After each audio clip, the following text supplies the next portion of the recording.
who was worshipped with sexual rituals and blood sacrifices. Her name was Ishtar, and people praised her by sacrifices and painting eggs with their blood.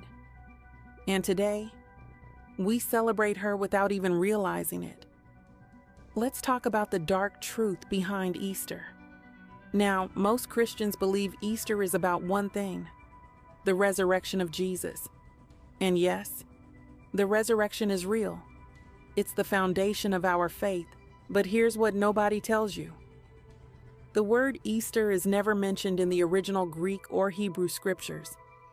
It's not in the Torah. It's not in the Gospels. It's not in Paul's letters. The word only shows up once in the King James Bible in Acts 12:4. But even that is a mistranslation of the Greek word Pascha, which means Passover, not Easter. So how did we get from Passover, the celebration Jesus kept, to Easter, a word with zero roots in biblical truth? Because the early church never celebrated Easter. They honored Passover, remembering Jesus as the Lamb of God, crucified during the very same feast he once shared with his disciples. But somewhere along the way, everything changed. Now here's where the rabbit hole gets dark. You see, the resurrection of Jesus didn't change, but the way we celebrate it, that got hijacked. Let's talk about Easter's real roots and the ancient goddess hiding in plain sight. Her name was Ishtar, a Babylonian goddess of fertility, war, love, and chaos. And how was she worshipped? With temple prostitution, with blood sacrifices, with ritual sex magic, and yes, with eggs and rabbits as symbols of fertility. Now what I just shared is only the surface of the story. Because what if I told you the goddess behind Easter wasn't just a myth? What if her spirit never died and is still being worshipped in churches today without anyone realizing it? In the Forbidden Vault, we're diving into the ancient rituals of Ishtar, also called Astarte and the Queen of Heaven. We're talking about blood sacrifices, cross-dressing priests, sex rituals inside temples, and how some believe she shows up today in the spirit of Jezebel. This isn't just a holiday problem, this is spiritual infiltration. And this content is too intense for YouTube, so I had to put it in the vault.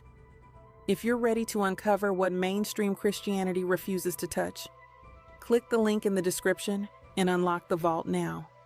Now pause and think. What holiday today features bunnies, eggs, and sunrise worship and claims to be about resurrection? It's the same blueprint, just rebranded. Here's something wild. In ancient Babylon, people would sacrifice babies to Ishtar, then dye eggs in the blood of those sacrifices. And today, we paint eggs for Easter, and no one asks why. This isn't conspiracy, it's history. So how did this get into the church? Enter Emperor Constantine in the 4th century. He legalized Christianity, but he didn't want to give up the empire's old traditions. So he blended them. Instead of honoring Jesus through Passover, he replaced it with a celebration of the goddess of spring. And that's when Easter was born. Not as a biblical feast, but as a spiritual remix. A collision of resurrection and rituals that God had forbidden for centuries. So you might be wondering, if Easter isn't biblical, how did it get into the church? 2 words: power and politics. In 313 AD, Emperor Constantine legalized Christianity in the Roman Empire. Sounds like a win, right? But here's the twist. He didn't convert to follow Jesus. He converted to control. Constantine didn't want a faith that clashed with Roman culture, so instead of removing pagan practices, he merged them with Christian ones. And in 325 AD, during the Council of Nicaea, he made a bold move that changed history. He replaced Passover, the feast Jesus himself celebrated, with Easter, a holiday tied to pagan spring festivals. Why? Because Passover was seen as too Jewish. And Constantine wanted a universal, Catholic religion, one that could unite Romans, pagans, and Christians under one banner. So they cut the roots. They took the resurrection and planted it in foreign soil, mixed with fertility rites, goddess worship, and sun rituals. And just like that, the great switch happened. The church traded the Lamb of God for the goddess of spring. They replaced biblical truth with cultural compromise. And today, we still celebrate that switch without even realizing it. You ever stop and wonder, what do bunnies, eggs, and sunrise have to do with Jesus rising from the grave? Here's the truth: nothing. But they have everything to do with pagan worship. Let's break it down. Number 1, the Easter Bunny. People say, oh, it's just a fun tradition for kids. But rabbits have always been symbols of fertility because they reproduce fast and often. In ancient rituals, they represented the goddess of life, sex, and rebirth, not innocence, not resurrection. They represent fertility magic. Number 2, Easter eggs. Now this one goes deep. The egg was seen as a symbol of new life, sure, but not in a holy way. In ancient Babylon, they believed a sacred egg fell from the sky, and from it hatched Ishtar, the goddess of fertility and war. To honor her, people would dye eggs during her festival. In some cultures, they even painted them with the blood of sacrifices.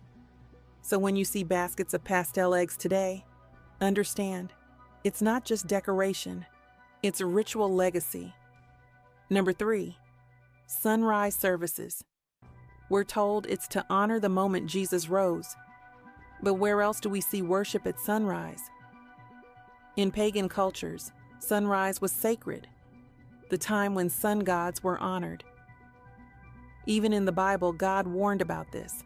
Jeremiah chapter 7 verse 18 says, "The children gather wood, the fathers kindle the fire, and the women knead dough to make cakes for the Queen of Heaven."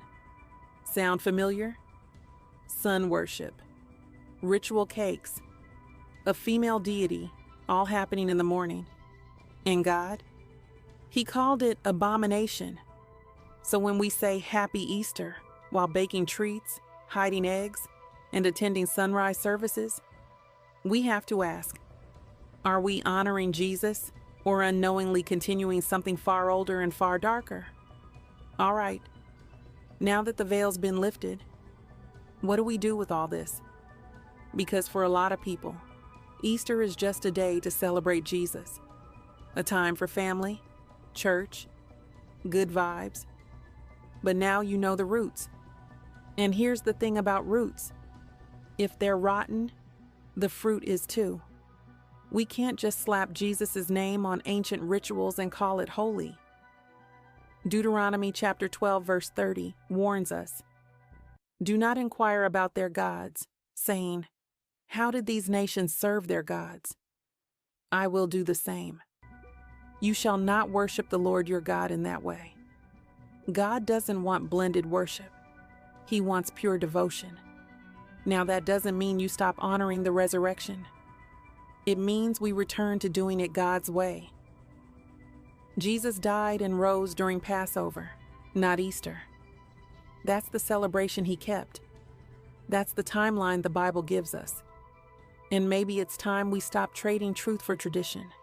Because here's the real dark truth. Satan doesn't need you to worship him directly. He just wants you to worship God the wrong way. He loves when people use ancient idols and call it Christianity. He loves when confusion gets more attention than conviction. But not here. Not anymore. So now I want to hear from you. Did you know this about Easter? Has this changed the way you look at it? Drop your thoughts in the comments. I read every